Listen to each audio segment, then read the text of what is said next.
In a small California coastal town, the local McLaren dealership was used to dealing with exotic car issues, but nothing like this. In the center of their spotless service bay sat a gleaming fire-orange McLaren 720S, a machine worth more than most houses in the area. Yet despite its beauty, it was lifeless. The engine wouldn't start without coughing itself into silence, and the onboard computer spat out error codes that made no sense. The dealership's best engineers had tried for weeks, calling the manufacturer, running endless diagnostics. Nothing worked. The car became a silent, expensive reminder of their failure. The atmosphere in the service bay grew heavier each day. Engineers leaned over laptops, flipping through digital manuals, running systems checks for the 100th time. The problem didn't make sense. It wasn't mechanical, at least not in the usual way. The dealership's manager had already prepared the uncomfortable phone call to the owner, telling them their prized supercar might have to be shipped back to the factory in the UK. No one wanted to admit defeat, but every passing day made it clearer. They were out of answers. It was on one of these frustrating afternoons that Alexis Rivera happened to pass by. She had no reason to be there. She was simply walking home from the small coffee shop around the corner.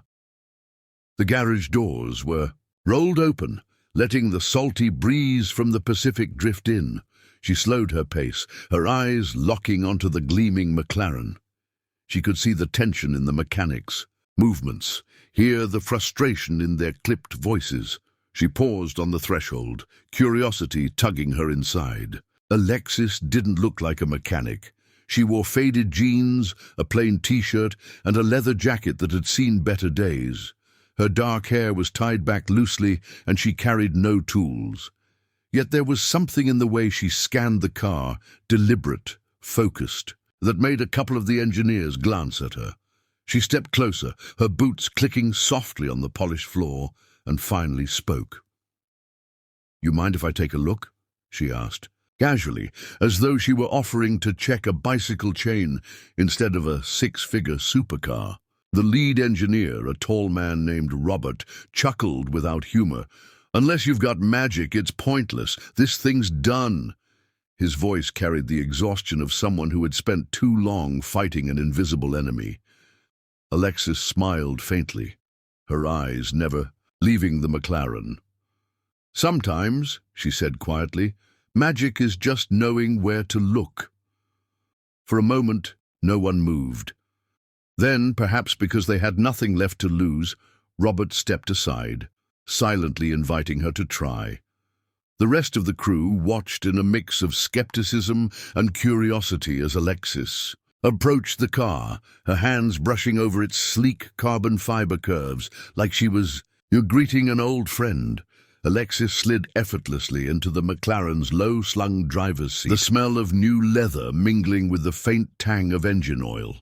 From her jacket pocket, she pulled out a compact diagnostic device that looked more like something from a hacker's toolkit than a mechanic's bench. The engineers exchanged puzzled glances as she connected it to the car's OBD beneath port. The dashboard. Then she flipped open a slim, sticker-covered laptop, its keyboard worn from years of use. Without hesitation, she began typing rapid commands, her fingers moving like a pianist running through a familiar piece.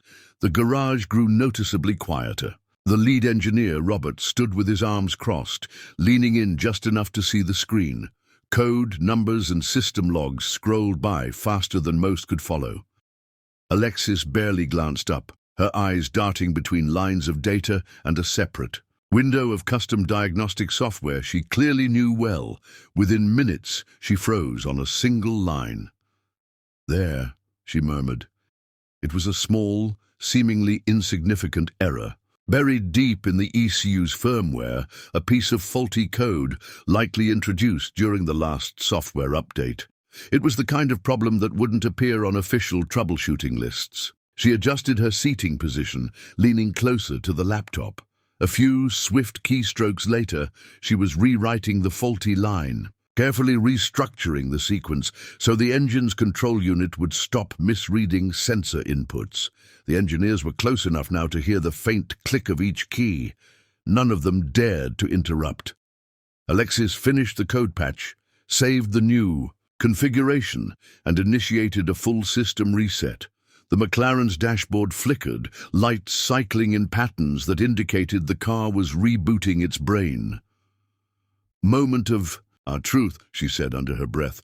Alexis reached for the start button and pressed it with deliberate calm. The result was immediate.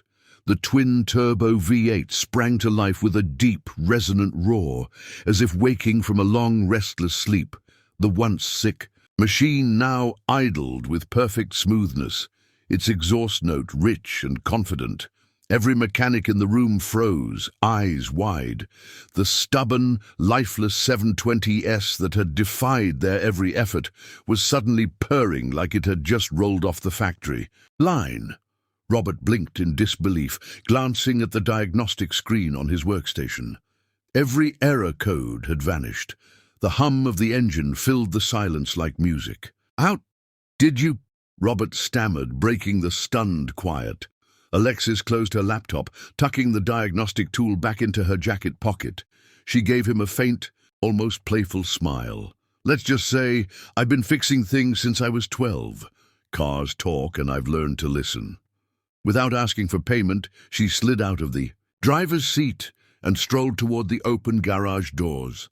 The salty wind caught her hair as she disappeared into the street, leaving behind a running McLaren and a room full of professionals wondering if they had just witnessed something more than skill.